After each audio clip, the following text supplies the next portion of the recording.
Salut tout le monde, j'espère que vous allez bien. Alors aujourd'hui, nous allons voir ensemble l'algorithme qui permet de résoudre une équation de deuxième degré avec un seul inconnu x. Donc, comme vous savez, une équation de deuxième degré s'écrit de la manière suivante: ax au carré plus bx plus c égale à 0, avec x inconnu bien sûr, et a et b, c sont connus. Donc, comme vous voyez, nous avons trois variables a, b et c. Donc nous allons demander à l'utilisateur d'entrer la valeur de a, b et c, et nous, on va écrire l'algorithme qui va exploiter ces données et qui va chercher la valeur de x. Donc je vais utiliser le langage Java pour implémenter notre algorithme. Bien sûr, vous pouvez choisir le langage qui vous convient. L'essentiel, c'est le principe de l'algorithme. Donc j'ai déjà créé une classe appelée équation. Donc vous voyez ici. Donc j'ai créé une classe nommée équation. Et à l'intérieur de cette classe, nous avons notre méthode principale main, et à l'intérieur de cette méthode, on va écrire notre code Java. Donc j'ai créé un objet de type scanner qui est instancié de la classe scanner qui va nous aider pour récupérer les valeurs A, B et C entrées par l'utilisateur. Donc grâce à la méthode println, je demande à l'utilisateur de saisir les valeurs A, B et C, et on va lire si trois variables a égale à scan.nextInt pour dire que a est un entier, la même chose pour b et c, et voilà à travers ces trois valeurs on formule notre équation ax au carré plus bx plus c. Très bien, donc on va faire un test de ça.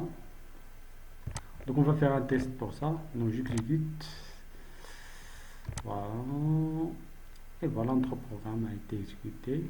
Donc je vais entrer les valeurs a, b et c. Donc je vais donner par exemple pour A 5, pour A 5, pour B 4 et pour C 2. Entrée. Et voilà notre équation, c'est 5x au carré plus 4x plus 2. Très bien. Maintenant on va commencer la résolution de notre équation. Donc on commence la résolution de notre équation. Donc voici notre équation ax au carré plus bx plus c égale à 0. Donc avant de commencer, c'est notre algorithme, donc il faut traiter tous les cas possibles. Donc imaginez que l'utilisateur a donné pour la variable a 0, et aussi pour b aussi 0, pour c il a donné aussi 0. Donc je vais commencer mon algorithme par un test. Est-ce que a égale à 0? Donc si oui, on va tester est-ce que b égale aussi à 0. Si oui, je vais tester est-ce que c également égale à 0. Donc si oui, donc si a égale à 0, je teste est-ce que b égale à 0, et je teste ensuite est-ce que c égale à 0. Donc si cette condition est vérifiée, donc on aura a égale à 0, b égale à 0 et c aussi égale à 0. Donc on va tomber dans le cas où c'est le cas où 0x au carré plus 0x plus 0 égale à 0. Donc, à votre avis, quelle est la solution de cette équation? Donc, quoi qu'il que soit la valeur de x, donc cette valeur est une solution pour notre équation. Donc, je vais afficher à l'utilisateur que notre équation accepte une infinité de solutions. Donc, l'équation accepte une infinité des solutions.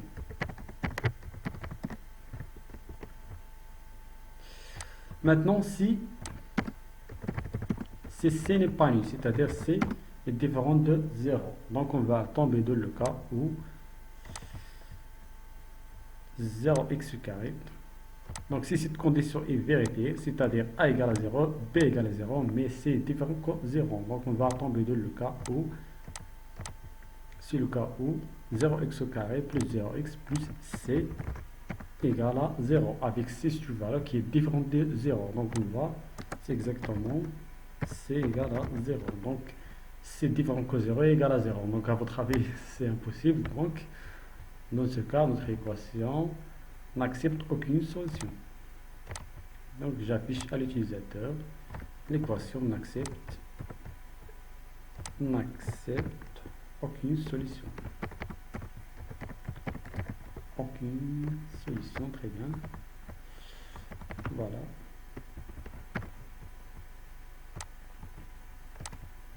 Maintenant, on va le cas. On va traiter le cas où B est différent de 0. C'est-à-dire, on va tester est-ce que A égale à 0. Si oui, alors est-ce que B égale à 0. Si oui, on va faire ce traitement ici. Mais maintenant, est-ce que B est différent de 0? C'est-à-dire ici. Est-ce que B est différent de 0? Donc, on va tomber dans le cas d'une équation de premier degré. C'est-à-dire 0x carré, c'est 0x carré, 0x carré plus bx, puisque b est différent de 0, plus c égale à 0. Donc on aura une équation de premier degré. On aura p de x plus c égale à 0. Donc pour c, soit positif soit nul, donc je m'en fous de la valeur de c. Donc pour trouver x dans ce cas, c'est simple, x égale à moins c sur b. C'est moins c sur b. Voilà, je déclare un réel x qui est égal à moins c sur b, et je l'affiche.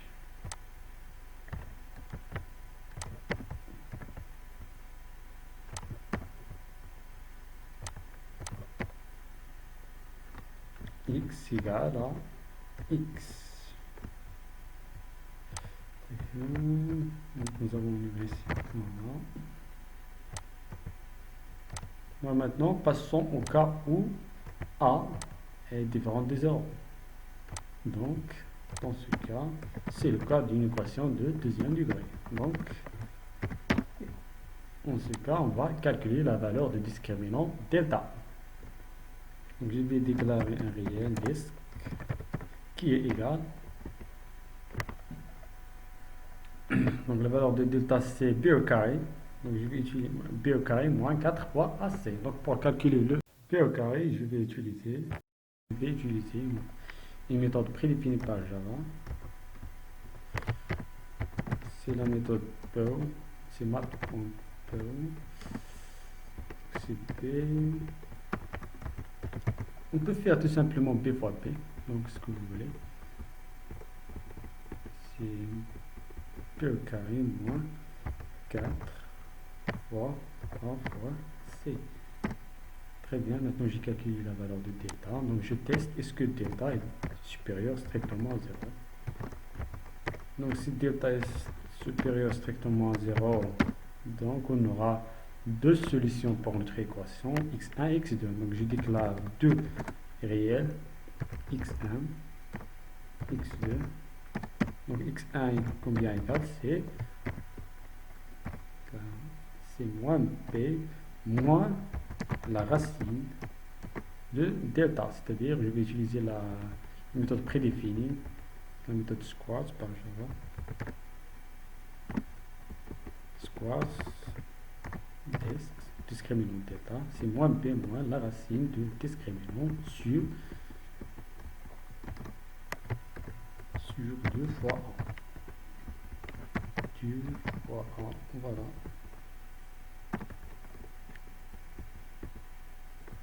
Très bien. Donc l'expression de x2 c'est la même que celle de x1, sauf au lieu de moins delta, c'est plus delta. Pardon, c'est au lieu de moins la racine de delta, c'est plus la racine de delta. Très bien. Donc maintenant je teste ici, voilà, un test ici. Maintenant, je teste si le delta est égal à 0. SF discriminant delta égal à 0. Donc, c'est égal à 0. Donc, l'équation accepte. Une seule solution. Donc, si x1 est déclaré un réel, x qui est égal à moins P sur 2 fois A. 2 fois A. Voilà. Maintenant, je passe dans le cas où delta est inférieur strictement à 0. Donc, nous avons testé le cas où discriminant est supérieur à 0 égal à 0. Maintenant, c'est le cas où discriminant est inférieur strictement à 0. Donc, dans ce cas, l'équation n'accepte pas des solutions de l'ensemble R. Elle a des solutions complexes. Voilà, j'affiche. L'équation n'accepte aucune solution dans l'ensemble R. Aucune solution dans l'ensemble R. Voilà, l'ensemble R.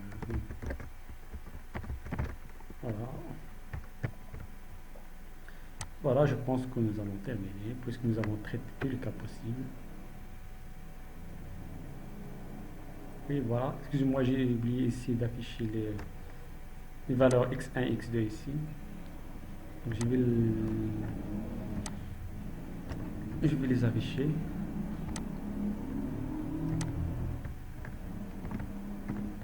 Donc x1 égale à x1, x2 égale à x2. Même chose ici, x égale à x. Voilà.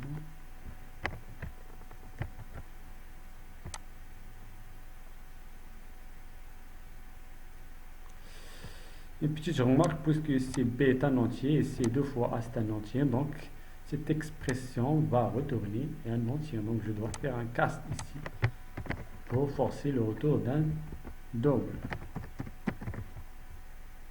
La même chose ici pour forcer le retour d'un double. Voilà. Je pense que nous avons terminé maintenant. Donc on va faire un test.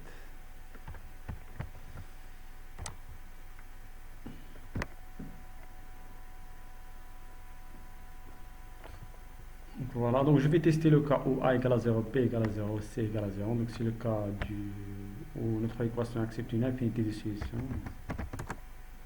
0, 0. Donc c'est pour A égale à 0, P égale à 0 et C aussi égale à 0. Donc voilà, l'équation accepte une infinité de solutions. Donc je vais réexécuter le programme.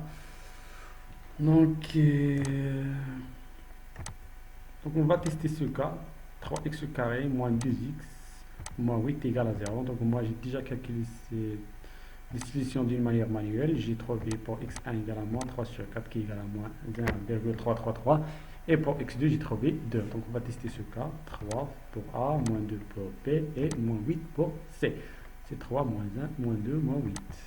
Donc c'est 3 moins 2 moins 8.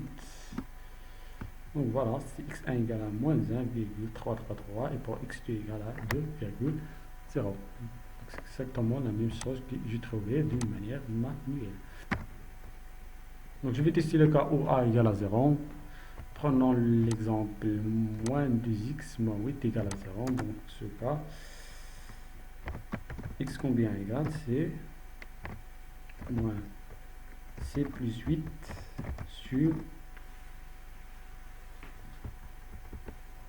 sur moins 2 qui est égal à moins 4. Donc je vais tester ce cas, je réexécute, voilà, donc c'est moins 2 moins 8, donc c'est 0, c'est moins 2, moins 8, voilà, c'est moins 4, c'est exactement la même chose que nous avons trouvé. Après, donc, l'algorithme c'est très simple, juste il faut faire attention parce qu'il y a plusieurs cas à traiter. Donc, j'espère que vous avez compris et à la prochaine.